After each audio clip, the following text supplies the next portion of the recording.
আমাদের সময় আমরা হাজার হাজার মানুষকে দিয়েছি, মানে এই রিজার্ভ এরিয়া যারা ল্যান্ডলেস জমিয়া নির্দিষ্ট ক্রাইটেরিয়া তার মধ্যে উল্লেখ করা আছে কারা কারা। তো আমি যে কথাটা বলতে চাই, এটা আলোচনা হওয়ার পর মেম্বার জমাতিয়া আজকে হাউজে তার যে রিয়াকশনটা জানিয়েছে, এরকম কোনো তিনি দরখাস্ত করেন, সুতরাং এই ধরনের কোনো প্রস্তাবেরই কোনো প্রশ্নই আসে না। হ্যাঁ, তো আমি সেই জায়গায় প্রথম বলবো, এবং এরকম যদি প্রমাণ হয় তাহলে তিনি 24 ঘন্টার মধ্যে রিজাইন করবেন। আপনারা সবাই শুনছেন অ্যাসেম্বলিতে, হ্যাঁ সবাই শুনছেন।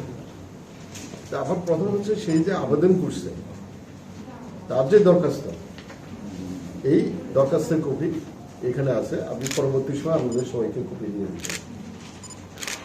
এই অ্যালটমেন্টের জন্য মেম্বার কুমার জমাতিয়া তিনি নিজে সই করে এই দরখাস্তটা করছেন, এবং সেই দরখাস্তটা করছেন মহকুমা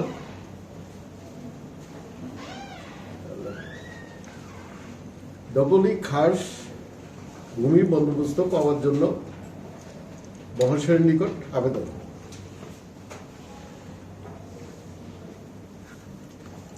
এটার মধ্যে পরিষ্কার উল্লেখ করা আছে তেলে বোঝা এত শতাংশ এত একর, এটা তার মধ্যে লেখা যাচ্ছে। তারপরে নিয়ম হচ্ছে আমাদের ভূমি সংস্কার আইনে আমরা যেটা করছি, জমি কিন্তু মালিক গভর্নমেন্ট, এডিসি এলাকা।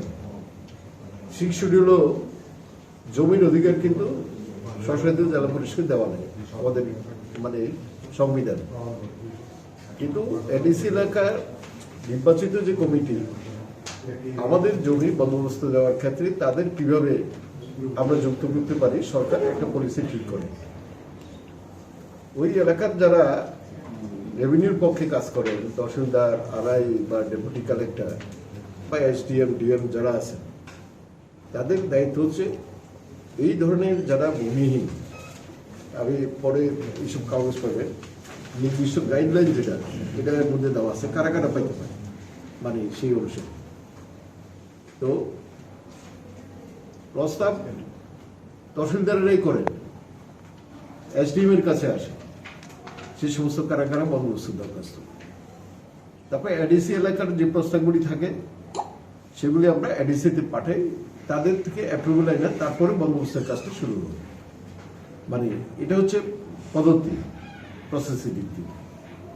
যেহেতু এই জমিটা এই প্রথমত হচ্ছে বন এলাকা, এডিসি এরিয়ার মধ্যে, স্বাভাবিক কারণে এটা এডিসির কাছে যাবে, এবং এডিসি কাছে যাওয়ার পর ADC officer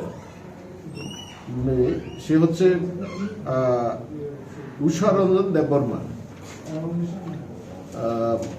TCS officer, principal officer মানে রেভিনিউ এডিসি, তিনি একটা চিঠি লিখে ডিএমকে রিকোয়েস্ট করেন এটা যাতে অ্যাপ্রুভ করা হয়। এ হচ্ছে মানে এসডিএম এর চিঠি, মানে এটা ইয়ে করার জন্য।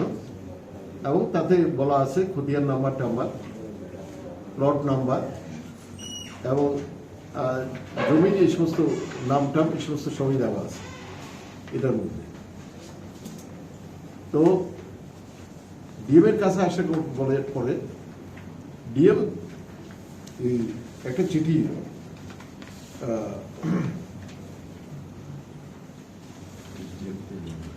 হ্যাঁ এসডিএম তেলেবরের কাছে, নাম জানি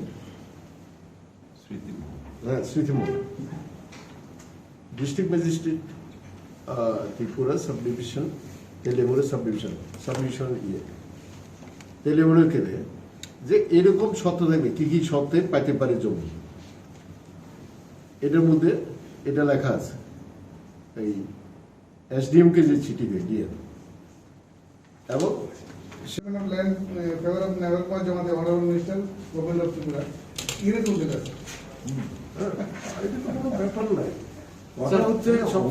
ওনার যে নিজের দস্তখত করে যে বাংলায় দরখাস্তটা, এই বেশি কি লাগে?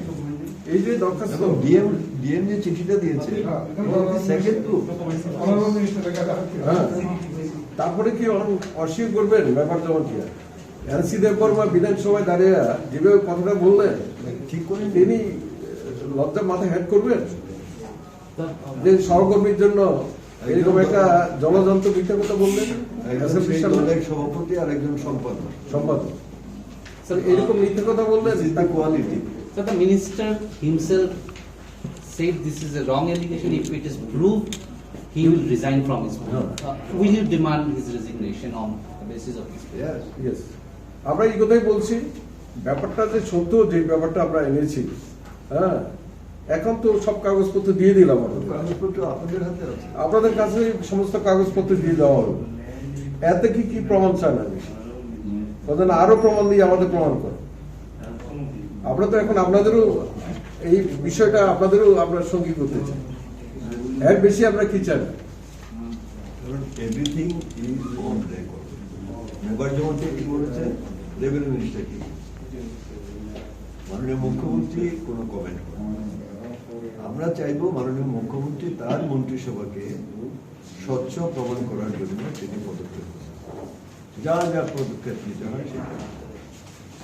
আর মন্ত্রী যেহেতু নিজে কমিটমেন্ট করছে বিধানসভার কাছে তারও তো নিজের কথা নিজে রাখা উচিত হ্যাঁ যেহেতু এত বড় ধমক দিলেন আমি তো তখন বলার চেষ্টা করতেছি আপনি বললে তো হতো না আমরা মুখ্যমন্ত্রীর কাছে বলছি আপনি এখন ডিসাইড করেন একটা উচ্চ পর্যায়ে তদন্ত করে হোয়াট ইজ হোয়াট আর এই কাগজ দেওয়ার পরে তো আপনার মুখ্যমন্ত্রীর কাছে যাওয়ার প্রয়োজন মনে করি না এটা অলরেডি এটা ম্যাটার অফ দি হাউস। আমরা দুজন সদস্য হাউসে দাঁড়িয়েছিলাম এবং সেখানে এই গুরুত্বপূর্ণ বিষয়টা উত্থাপন করার পর আমরা বলছিলাম যে মাননীয় মুখ্যমন্ত্রীকে যে আপনার মন্ত্রিসভার একজন সদস্য সম্পর্কে এই অভিযোগ উঠেছে এবং প্রতিবাদী কলম পত্রিকাটা দেখেই বলেছিলাম যে এটা আজকে একটা বৃহৎ কেলেঙ্কারি হয়েছে। তো এ সম্পর্কে আপনারা কি করবেন আপনার কাছ থেকে আমরা জানতে চাই। দেখা গেল মুখ্যমন্ত্রী উঠলেন না কিন্তু রেভিনিউ মিনিস্টার উঠে দাঁড়িয়ে বললেন সমস্তটা ফলস। অথচ আমরা কি করে ধরে নেব যে ডিএম চিঠি লিখেছে এডিশনাল সেক্রেটারি রেভিনিউকে with all document observation special secretary হ্যাঁ স্পেশাল সেক্রেটারি রেভিনিউকে। তারপরে আমরা কি করে বুঝবো যে রেভিনিউ মিনিস্টার বিষয়টা সম্পর্কে একেবারেই অবগত না। যদি নাও থেকে থাকে আজকে সকালবেলা তো উনি পত্রিকা নিশ্চয়ই দেখেছেন, পত্রিকায় দেখার পরে তো ওনার এই বিষয়টা সম্পর্কে খোঁজখবর নেওয়া দরকার ছিল। দাঁড়িয়ে বলে দিলেন আমি এটা অসত্য এবং তার কিছুক্ষণ পর হয়তো তাদের চিন্তা ভাবনা সেকেন্ড থট কিছু হয়েছে, এবার মিনিস্টারকে দিয়ে বলিয়ে দিলেন যে না এরকম কোনো ঘটনা নেই, সম্পূর্ণটা ফলস, আর যদি প্রমাণ হয় আমি দরখাস্ত করেছি তাহলে আমি করতে